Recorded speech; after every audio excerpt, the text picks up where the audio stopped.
suis Giro Kong, alias Dada Botor, manager d'artistes, acteur culturel, rédacteur en chef d'un magazine nommé Blue Life. Perspicace, téméraire, endurant.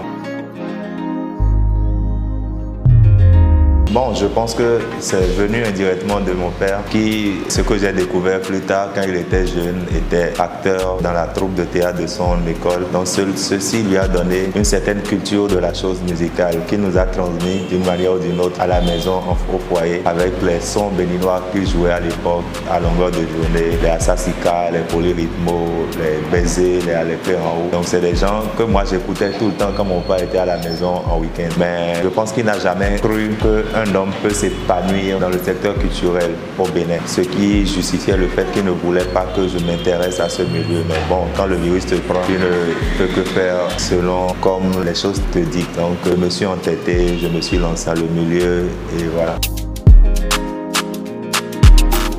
Aujourd'hui, je pense que mon père s'est résigné. On a fait cette lutte pendant 15 ans. J'ai quitté la maison, j'ai déserté la maison, je suis allé vivre avec des amis et tout. Mais aujourd'hui, il est fier de moi parce qu'il a commencé à être fier de moi le jour où j'ai organisé mon anniversaire il y a 2 ans. Et il a vu de grands stars de la musique. Il respectait venir me faire allégeance, chanter pour moi, vanter mes mérites et ce que je fais. Et je pense que c'est à ce moment que mon père a réalisé que son enfant vivait son... Et il a tout filmé, il est allé en famille, il a dit « Giro, il est respecté, hein. Les gens le respectent. Hein. C'est la dernière fois que je refusais à un enfant de faire ce qu'il a envie de faire. »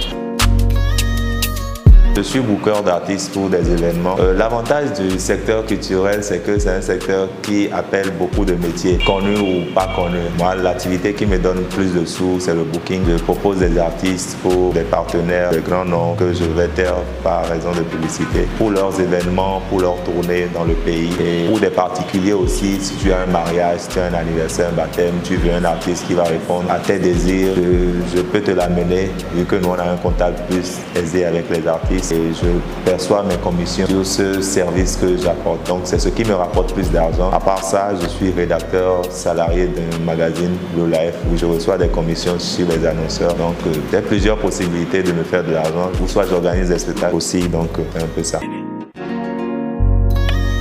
Le showbiz, c'est un endroit qui n'est pas fait pour les catholiques, entre griffes. Donc, les gens peuvent diversement interpréter des prises de position parce que quand tu fais dans le sentimentalisme, dans le showbiz, ce n'est pas évident que tu fasses long feu. Et nous, on a pris l'option d'y aller de façon franche et les Béninois n'aiment pas la franchise. Donc, quand tu es trop franc, on te tasse souvent des personnes trop brutales.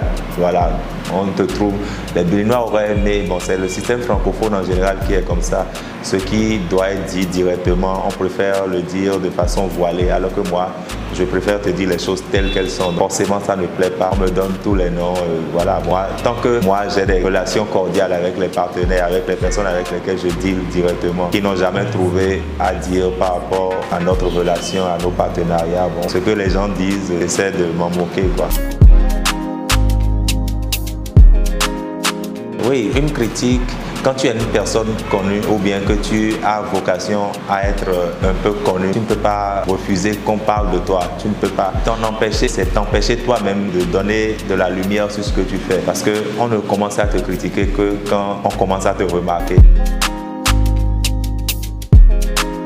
L'avantage, c'est que nous, on n'a pas d'amis. C'est ce que je dis aux gens. J'ai l'air d'avoir des amis, mais je n'en ai pas. Rares sont les personnes dans le milieu qui connaissent chez moi, qui savent qui sont mes parents. C'est dernièrement que j'ai donné un peu de lumière sur mes parents. Sinon, il y a des gens que je fréquentais qui n'ont jamais su que c'était cet homme qui était mon père. Mon père est un grand homme de la police que beaucoup connaissaient, mais ils n'ont jamais su faire le rapprochement. Donc, c'est l'avantage.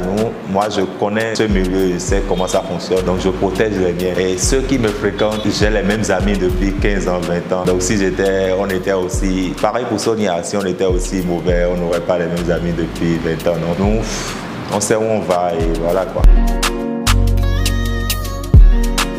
Une baguette magique, je souhaiterais changer les conditions de vie des artistes.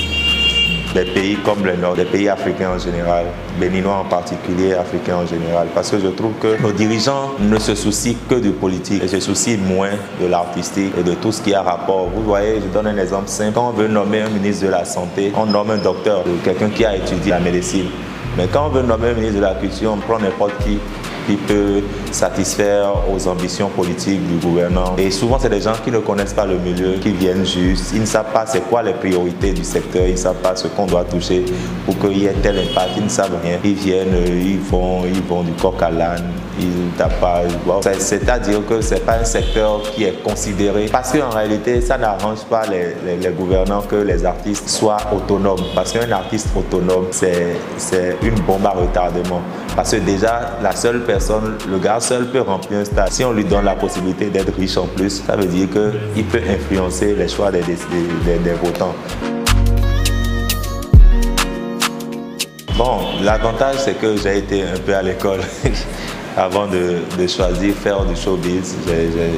Je suis allé vers un master, donc j'ai le sens de discernement et je me cultive beaucoup. Et quand tu as les bases que l'école peut te donner et que tu as aussi la culture des choses afférentes à ton domaine, tu ne peux que te démarquer. Je ne sais pas faire aussi les choses comme tout le monde. Moi, quand je suis face à une situation, moi, je regarde les détails. On peut être dans la même salle, vous allez voir une chose, moi, je vais voir autre chose. Donc, c'est peut-être ce qui fait ma particularité et qui fait que j'arrive toujours à me démarquer. Donc, créativité et être perspicace, comme je l'ai dit au début.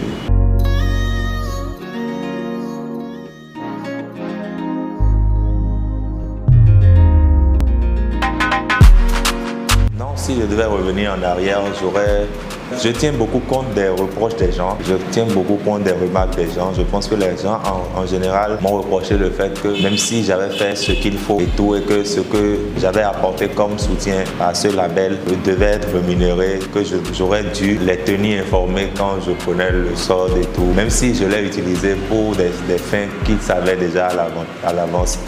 Je pense que j'aurais pris le soin de les informer pour qu'on n'en arrive pas là. Parce que cette histoire me fait mal sur plusieurs fronts. Parce que ça vient confirmer le fait que les gens pensent que les jeunes n'arrivent pas à faire des choses ensemble. Il y a plein de grands hommes de ce pays qui ont voulu qu'on se remette ensemble. Mais moi, je ne voulais pas. Parce que cette histoire m'a coûté beaucoup de choses. Et comme je ne sais pas réagir sur les histoires, sur le coup. Les gens sont allés dans les interprétations qu'ils voulaient et tout, mais bon, je pense que chacun a le droit de penser ce qu'il veut. Moi, je sais c'est quoi mes implications dans cette histoire, mais moi, je dois avancer, voilà quoi, j'avance. Je n'ai pas de problème avec Meko, c'est un jeune comme moi. Je n'ai aucun problème avec lui, on se voit, on se salue, easy, mais bon, sûrement qu'on ne pourra plus collaborer ensemble de façon professionnelle. Peut-être oui, peut-être pas, on ne sait jamais, parce que moi j'ai appris à ne jamais dire jamais. L'avenir nous dira, ou bien l'avenir nous réserve trop de surprises. On est très jeunes et voilà, on ne sait pas encore de quoi demain sera fait. Donc.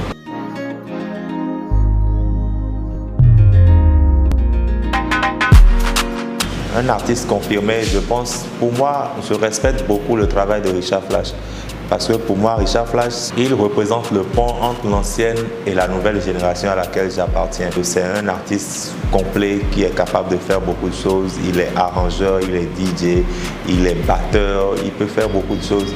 Richard nous a prouvé, il a amené son zouk loin. Aujourd'hui, il est rentré dans la musique populaire, il le fait très bien et il est aimé et par les gens de la génération de mes parents et par les gens de ma génération et par les enfants qui sont en train de monter. Et il est un travailleur, il a initié Flash Lecture, c'est le premier artiste béninois qui va emmener en concert avec lui beaucoup d'autres artistes, mais dans toutes les communes du Bénin. C'est des choses à faire pour montrer la voie, pour montrer le chemin aux jeunes qui viennent. Et il est toujours jeune, j'aimerais avoir son secret pour rester jeune. Richard a la cinquantaine, mais tu ne le sauras pas. Donc, Richard Flash, c'est moi mon coup de cœur. C'est mon coup de cœur. Je vais prendre une pause bientôt, j'irai étudier. J'ai envie de me former, j'ai envie d'avoir un background et revenir entrer en politique. Wow. Non, je ne suis pas encore à point.